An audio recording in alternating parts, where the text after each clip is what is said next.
जमिनीच्या व्यवहारांसाठी आता मंत्रालयाचे हेलपाटे संपणार का? महाराष्ट्र सरकारने 5 जून 2026 रोजी एक मोठा निर्णय घेतला आहे.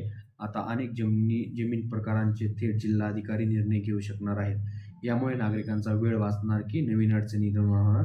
तर चला हा जी-आर सोप्या भाषेत समजून घेऊया. बघा स्क्रीनवरती तुम्हाला जी-आर सुद्धा दिसत असेल.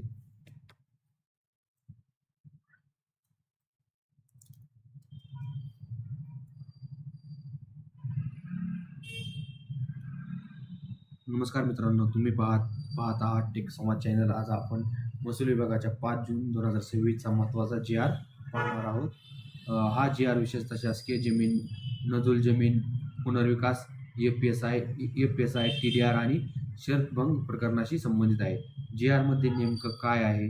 आतापर्यंत अनेक जमिनी प्रकारांमध्ये अंतिम मंजुरीसाठी राज्य शासनाची मान्यता आवश्यक होती. यामुळे फाईल मंत्रालयात महिनोन्महिने अडकून राहत होत्या. आता सरकारने ईज ऑफ डुईंग बिझनेसच्या उद्देशाने काही अधिकार थेट जिल्हाधिकारी आणि विशेष आणि विभागीय आयुक्तांना दिले आहेत. कोणत्या प्रकारांना लागू होणार हा जी-आर? हा निर्णय खालील प्रकरणांना लागू होऊ शकतो: शासकीय जमीन विक्री, जमीन हस्तांतरण, पुनर्विकास, अतिरिक्त एफ-एस-आय वापर, टी-डी-आर हस्तांतरण, जमिनीच्या वापरातील बदल. म्हणजेच अनेक जमिनीच्या व्यवहारांसाठी निर्णय प्रक्रिया आता स्थानिक स्तरावर होणार आहेत. सर्वात मोठा बदल: जी-आरनुसार शासनाच्या मंजुरीचे पूर्ण अधिकार आता जिल्हाधिकाऱ्यांकडे देण्यात आले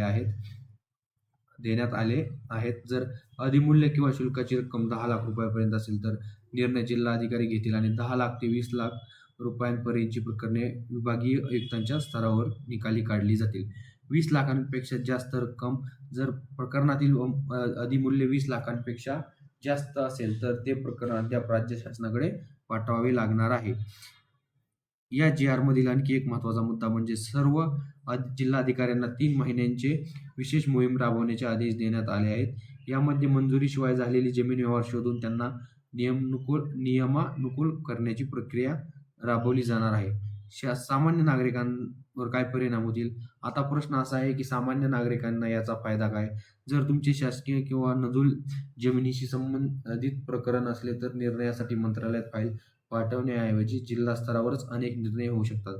यामुळे वेळ वाचण्याची शक्यता आहे. मात्र हा जी-आर जमीन मालकी देणारा किंवा शेतकऱ्यांना कोणत्याही आर्थिक लाभ देणारा नाही.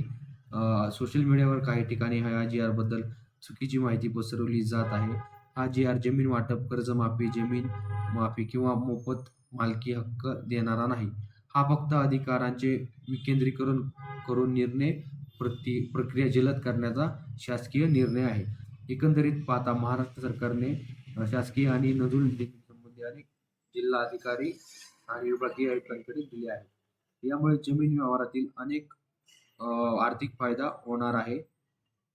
यामुळे जमीन व्यवहारातील निर्णय जलद होण्याची शक्यता आहे, पण सामान्य शेतकऱ्यांना थेट आर्थिक फायदा देणारा जी-आर नाही.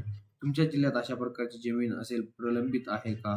कमेंटमध्ये नक्की सांगा. व्हिडिओ आवडला असेल तर व्हिडिओला लाईक करा, चॅनलला सबस्क्राईब करा आणि अशाच महत्त्वाच्या जी-आरच्या विश्लेषणासाठी आमच्या चॅनलसोबत जोडलेले राहा.